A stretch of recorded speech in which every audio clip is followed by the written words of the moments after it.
Betapa beratnya menjalani hidup di Indonesia ini. Padahal negara kita itu negara makmur, negara kaya raya. Neng pejabatnya ora cetha. Korupsi di mana-mana. Remuk ini. Terutama yang bukan pegawai negeri. Pemilik usaha merasakan sulitnya penjualan. Dan abaikan saja Pak Jokowi. Dia hanya fokus pada anak-anaknya saja untuk tetap menjabat.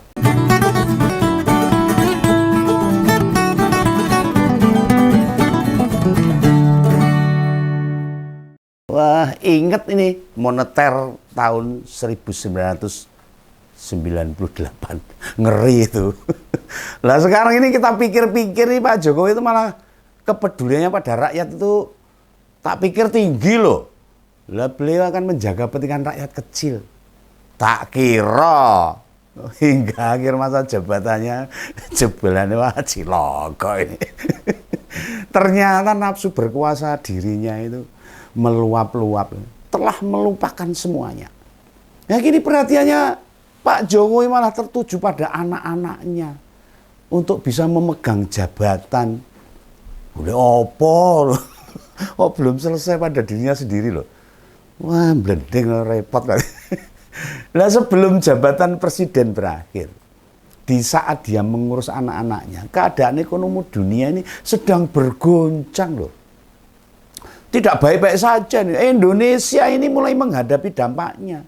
Bagi kita rakyat kecil seperti Begawan ini mungkin belum merasakan secara langsung. Apalagi yang terbiasa mendapatkan subsidi beras, PKH, ya entah dapat bansos, raskin, KIP, KIS dan lain-lainnya belum merasakan. Bayar listrik masih yang strumnya 450 atau 900 watt, masih kecil lah. Beli BBM ya paling pertalite lah 2 liter, belum terasa. Sama sekali tidak punya emas batangan, jadi nggak terasa. Tidak main saham, karena rakyat kecil main saham repot, ramudeng. Ya nggak akan ngeh lah. Kalau untuk masalah-masalah dunia ini sedang tidak baik-baik saja. Termasuk berita akhir-akhir ini. Nilai tukar rupiah itu melemah, Bung. Harga emas terus melonjak tinggi. Nilai saham tidak menentu, kadang naik, kadang turun. Bagi yang sering wirawiri ke pasar tradisional, ora kroso. Kelihatannya masih sama saja. Harga Lombok ya masih segitu-gitu aja. Pasar yang jualan baju ya segitu-gitu aja. Alat olahraga dan sebagainya. Dan bukan pasar harian. Wah jangan. Ngeri deh ini pokoknya. Lah nilai tukar rupiah terhadap dolar itu sudah siang tadi itu sudah berapa itu? Sudah hampir 17. Dan lesunya ekonomi memang tidak hanya dialami oleh Indonesia saja, tapi banyak negara lain. Nah, Presiden Jokowi ini jauh-jauh hari sudah mewanti-wanti loh. Goncangan ekonomi global akan segera tiba. Arep teko. Dan sekarang secara perlahan-lahan mulai kita rasakan. Keluarnya undang-undang Ciptaker. Ya sebenarnya salah satu pencegahan lesunya perputaran uang di negara ini. Harusnya. Tapi rasanya kayak tidak ada gunanya. Tidak berguna itu undang-undang. Malah banyak protes, banyak demo. Presiden juga tak bosan-bosan untuk mengingatkan agar belanja produk dalam negeri saja. Ora sidik-sidik luar negeri, sidik Singapura. Sidik-sidik Itali. Wah repot ini. Lah Pemda jika mau produk barang, cari produk Indonesia aja lah. Kalau mau belanja. Rakyat disarankan berobat di dalam negeri saja. Kayak Pak Prabowo kemarin loh. Operasi dalam negeri. Bahaya. Iya Pak Prabowo juga tidak perlu ke luar negeri. Operasinya di dalam negeri. Nah pejabat juga disuruh hidup sederhana. Ini apa ya iso. Pejabat hidup sederhana malu. Itu dipesankan tidak hidup bermewah-mewahan. Lah sampai sekarang ini loh. Presiden itu memang konsisten ketok. Jarang sekali memakai jas. Tapi semua rakyat itu mudeng, Bung, sudah tahu. Omongannya itu hanya di bibir saja. Aja lipstik saja lah. Ya bagaimana banyak orang kaya mendengarkan kata-katanya. Apa dirungokne ini? Jika kedua menantu perempuannya saja selalu tampil dengan barang mahal, barang mewah. Ya sudah berkali-kali nih. Netizen maupun wartawan tuh nyorotin, ngeker tuh. Outfit selfie Ananda. Istri cawapres terpilih. Juga Erina Gudono itu, istri ketua umum PSI itu. Hidupnya bergaya glamor tuh. Sosialita mungkin. Biar dikira ibu-ibu sosialita. Ini yang begawan ini bukan mau nyinyir. Bukan mau lambe turang, enggak. Wong itu duit-duit mereka sendiri ya bebas itu. Hanya tolonglah dicermati. Tampilan mertua mereka itu juga ibu negara bagaimana? Apakah sering menampakkan kemewahan?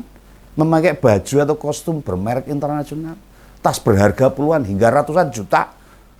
Lah seandainya mereka itu istri Mas Ibas atau anak-anak Pak Habibie, Pak Habibie. Nah monggo-monggo saja. Karena orang tuanya sudah tak jadi presiden, bebas. Apalagi begawan ini, mau pakai emas 5 kilo di tangan kiri kanan, orang anak saya ngurusi gitu loh. Ya mestinya keluarga pejabat memberi keteladanan. Bagaimana tampil sederhana. Bagi yang mencermati ini. Dalam tahun ini saja, harga emas naik 200.000 per gram. Padahal kita masih berada di tengah-tengah tahun loh, di tahun-tahun tengah ini. Penjualan mobil dan motor pada awal tahun ini minus. Ora payu. Semobil second sing laris. Iya, dibandingkan periode tahun kemarin loh. Artinya penjualan itu seret, ekonomi sedang seret. Nah, cara mengamatinya itu sederhana sebenarnya. Kenapa mobil itu seret? Perhatian aja. Lalu lalang mobil pengangkut motor baru keluar dari dealer itu. Nggak seperti tahun kemarin. Bendino sak truk itu. Mobil motor baru. Sekarang agak sepi. Atau mudahnya nih, tanya aja sama sales-sales itu. Mereka bisa nutup target atau tidak untuk tahun ini. Wah, bingung gitu. Nah, Undang-Undang Cipta Kerja yang menimbulkan gelombang protes besar-besaran, demo di mana-mana, paum buruh. Wes, kayak ini tak lagi ampuh menahan beratnya beban. Wes kesel itu dengan melemahnya rupiah. Otomatis jumlah hutang negara kita makin tinggi. Wingi $1 12.000 sekarang 17.000. Utangnya 12.000 nyaure 17.000. Kelipuk negara ini. Iya toh. Nah bagi rakyat kelas menengah seperti Om Begawan, sekarang merasakan betul ini. Betapa beratnya menjalani hidup di Indonesia ini. Padahal negara kita itu negara makmur, negara kaya raya. Ning pejabatnya ora cetok. Korupsi di mana-mana. Remuk ini. Terutama yang bukan pegawai negeri. Pemilik usaha merasakan sulitnya penjualan. Jangankan mendapatkan untung laba. Balik modal aja loh. Wes bersyukurnya orang umum itu. Ngerti kulaan dah. Kulaan tuh. Bahasa Indonesianya apa ya kulaan itu? Malah jadi blank nih kulaan ini. Ya anulah, belilah. Beli barang secara besar-besarnya untuk dijual kembali. Nah, atas kondisi sekarang ini Pak Jokowi sangat ngerti banget. Janjane ya ngerti. Makanya banyak pengamat menilai nih, naiknya UKT atau biaya kuliah, aturan soal tapera, tabungan perumahan rakyat, apa tabungan peras rakyat, atau rencana kenaikan BBM lah. Ya untuk nutup beban pemerintah itu semuanya. Menutup beban subsidi, atau menutup beban korupsi yang ugal-ugalan. Wah, 2 hari yang lalu itu, Bu Sri Mulyani Indrawati bilang itu, Menteri Keuangan ini, penerimaan pajak baru 38% dari target. Masih 62%. Ini jauh akeh. Separuh durung ini. Apa artinya? Ini jelas warning peringatan ini. Untuk cek lagi itu. Kita bisa nanya saudara-saudara, tetangga atau teman yang bekerja di perbankan. Pasti perputaran pinjaman atau pengajuan kredit turun tajam. Kreditur mengembalikan pinjaman juga agak seret. Dan sampai hari ini Pak Jokowi seperti lepas tangan, cuek. Ini menurut pengamatan Begawan itu. Sepertinya Pak Jokowi itu membiarkan ekonomi berjalan ikut pasar. Sak geleme dhewe itu akhirnya ekonomi ini. Blasah-blasah. Yang berat ya rakyat. Nah, beban rakyat, beban berat yang nanggung paling besar, ya tentu kita. Kelas menengah ke bawah. Lah di mana dia tidak mendapatkan banyak bantuan pemerintah? Tapi cadangan duitnya juga terbatas kok. Mereka secara perlahan, sejak awal tahun sudah mulai menggunakan tabungan mereka. Wes modalnya katut ini. Buat bertahan hidup. Ya mereka masih bekerja sih. Mereka masih berpenghasilan. Tapi kebutuhannya lebih besar dari pendapatannya. R itu namanya. Tahu R nggak? R itu rugi. Ya, yang mesti dijaga itu loh. Jangan sampai terjadi cicilan paradok. Kok cicilan paradok? Cililian paradok. Apa itu? Cilian paradok. Yakni kondisi di mana kelas menengahnya memprotes kebijakan pemerintah. Hingga terjadi kudeta. Ini berbahaya. Bisa chaos. Hanya gara-gara pemerintah menaikkan harga tiket kereta api saja loh. Padahal negara itu pertumbuhannya 9%. Pimpinannya bisa menuntaskan kemiskinan. Mengentaskan kok. Dari 50% menjadi 6%. Nah, disebut paradok. Sebab protes besar itu malah ada saat rakyat mulai sejahtera. Mulai makmur gitu loh. Nah, kita sebagai rakyat harus benar-benar jeli dan waspada.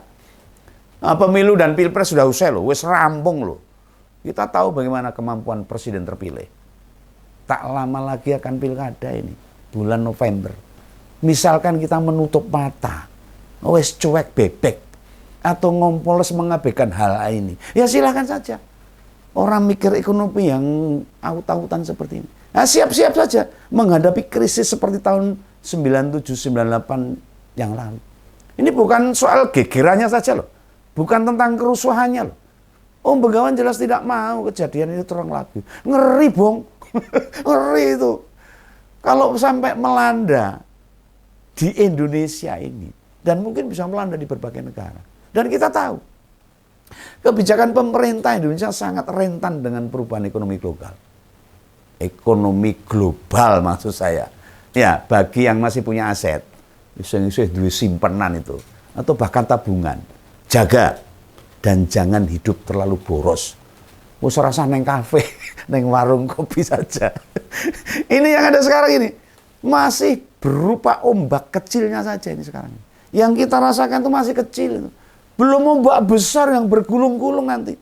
Ya entah mulai tahun depan atau 2 tahun lagi. Bisa makin membesar kalau kita tidak waspada. Kita tidak menghentikan, tidak bersama-sama untuk mengatasi perlakuan ekonomi. Kejadian ekonomi yang saat ini. Nah secara pribadi, Om Begawan sih patokannya harga emas dan nilai tukar rupiah. Seandainya rupiah merosot ke 17 atau 18.000 atau bahkan 20.000. Wes ngalampat itu. Untuk mempersiapkan itu semua, siapkan sekoci kecil. Kapal cilik itu. Untuk membuka usaha yang tak perlu modal besar. Atau ngejualin produk-produk saudara aja lah yang nggak pakai modal. Atau produknya teman atau tetangga. Artinya modal percaya saja lah. Dititipi. Malah bila perlu modal HP saja. Kita datangi mereka, barang kita foto lalu kita jual. Ya seperti itu aja lah. Supaya kita tidak berisiko tinggi. Jika laku baru barang kita ambil dan kita bayar untuk dikirim ke konsumen. Pokoknya sudahlah. Ini tanggungan rakyat kecil karena ekonomi kita sedang amburadul. Dan abaikan saja Pak Jokowi. Dia hanya fokus pada anak-anaknya saja untuk tetap menjabat dan tetap berkuasa. Pesan Om Begawan. Salam ngumpul, salam Begawan. Dadah.